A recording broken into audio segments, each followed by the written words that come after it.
আর এবার নজর রাখবো ভাঙনের ঘটনার দিকে। সম্পর্কে টানাপোড়েন আর সেখান থেকেই খুনের ঘটনা হোটেল কর্মীকে। হ্যাঁ, 24 ঘন্টার মধ্যে খুনের কিনারা।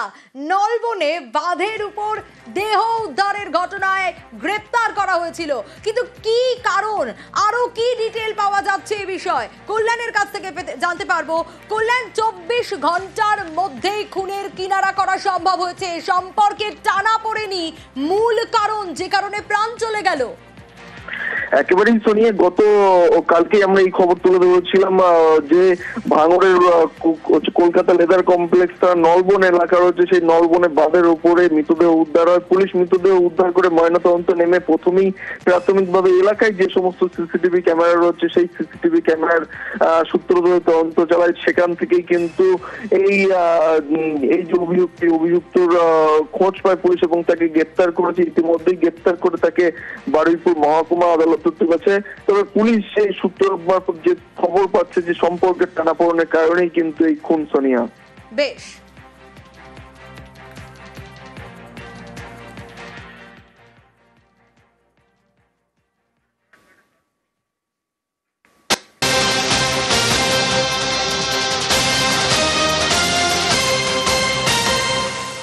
আর পাথর প্রতিমায় মাছ সহ ট্রলার আটক স্থানীয় মৎস্যজীবীদের। সরকারি নিষেধাজ্ঞা উড়িয়েই সমুদ্রে ট্রলার। নিষেধাজ্ঞার মধ্যে সমুদ্রে একাধিক ট্রলার, প্রতিবাদে বিক্ষোভ স্থানীয় মৎস্যজীবীদের। মাঝ সমুদ্রে ট্রলার নজরে পড়ে মৎস্যজীবীদের। পাথর প্রতিমা থানার পুলিশের হাতে তুলে দেওয়া হয় ট্রলার। পাথর প্রতিমা থানার ব্রজবল্লভপুর বেশ কিছু ট্রলার ওরা কিন্তু অবৈধভাবে এখন সমুদ্রে মাছ ধরছে, যেটা হচ্ছে এখন নিষেধাজ্ঞা আছে। ওই মাছ এবং ট্রলারকে আটক করেছে। আটক করে কাকদ্বীপ এসডিপিওর কাছেও জানিয়েছে, কাকদ্বীপ পাথর প্রতিমা থানার আইসিকে জানিয়েছে। পুলিশ ওই ট্রলার প্রায় 8 থেকে 9 টন সামুদ্রিক মাছ, বিভিন্ন প্রজাতির সামুদ্রিক মাছ, সেগুলোকে আটক করেছে। আটক করে তারা আইনত ব্যবস্থা নেওয়ার জন্য প্রসিডিউর শুরু করে দিয়েছে। এই যে এখন দেখা যাচ্ছে নদীর মাছ, এই যে ভোলা, হ্যাঁ, এই যে লোটে, এটা কোথা থেকে আসছে? আমাদের এই নদী না, এখনো কি ফিশিং হচ্ছে? না, তাহলে এটা কোথা থেকে আসছে? এইখান থেকে এরা ছোট ছোট জাল বাঁধে না, চট ঘেরে এই তো পমপ্লেট মাছ দেখা যাচ্ছে না, এখন তো ব্র্যান্ড পিওর, মানে এগুলো আড়তে আসছে, তাই তো?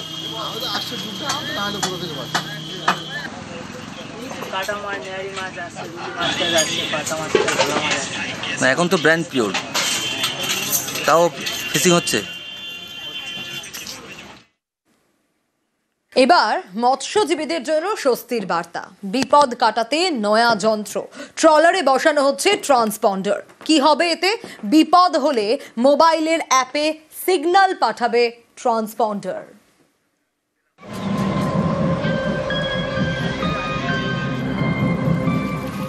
মাছ ধরে পেট চলে, ট্রলার নিয়ে যেতে হয় সমুদ্রে, কখনো মাঝ সমুদ্রে। সেখানেই নানা বিপদ, কখনো জলদস্যুদের বিপদ, কখনো আবার ঝড়ঝঞ্ঝা। এই সমস্যা থেকে এবার বাঁচার উপায় হাতের নাগালে। মৎস্যজীবীদের ট্রলারে ট্রান্সপন্ডার বসানোর কাজ শুরু করে দিয়েছে রাজ্যের মৎস্য দপ্তর।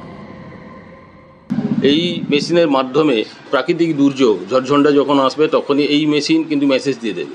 দেখা যাচ্ছে এমন একটা হয়েছে যে যন্ত্রচালিত বোটটি বিকল হয়ে যাচ্ছে, সমুদ্রে ডুবে যাচ্ছে, সঙ্গে সঙ্গে এই মেশিনের মাধ্যমে আপনি কিন্তু পেয়ে যাবেন। এইটা আপনার কোস্টগার্ডের মাধ্যমে, আপনার স্যাটেলাইটের মাধ্যমে এই বার্তাটা চলে যাবে, সঙ্গে সঙ্গে তারা এসে আপনাকে রেস্কিউ করবে। বিশাল উপকারে লাগবে এই যন্ত্রটি। এবছর মোট 500টি ট্রলারে ট্রান্সপন্ডার বসানোর টার্গেট নিয়েছে সরকার। এর মধ্যে 300টি ট্রলার দক্ষিণ 24 পরগনার, 200টি ট্রলার পূর্ব মেদিনীপুরের।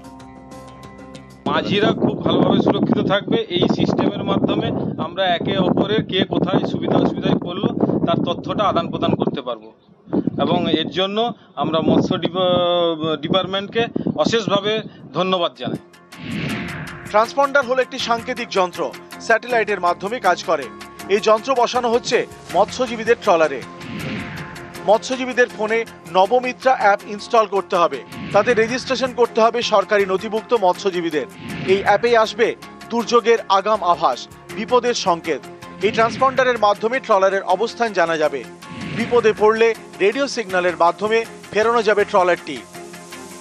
পূর্ব মেদিনীপুর থেকে Pankaj Dasharathi, news 18 Bangla. Education eminence 2025 5th edition news 18 বাংলার উদ্যোগ Rotary Club of Calcutta Endeavour এবং রোটারি ক্লাব অফ ক্যালকাটা ভিশনার্সের সহযোগিতায় কৃতীদের স্বীকৃতি। উলুবেড়িয়ার পুরবী প্রামাণিক সমস্ত বাধা পেরিয়ে অভাবকে জয় করেই আজ স্বীকৃতি। শিক্ষাক্ষেত্রে ব্যতিক্রমী অবদানের জন্য তাকে আমাদের কুর্নিশ। দিন আনি দিন খাই পরিবারের মেয়ের স্বপ্ন আকাশ ছোঁয়া। ভাঙাচোরা বাড়ির ছাদ পেরিয়ে তিনি স্বপ্ন দেখেন ডাক্তার হয়ে মানুষের সেবার।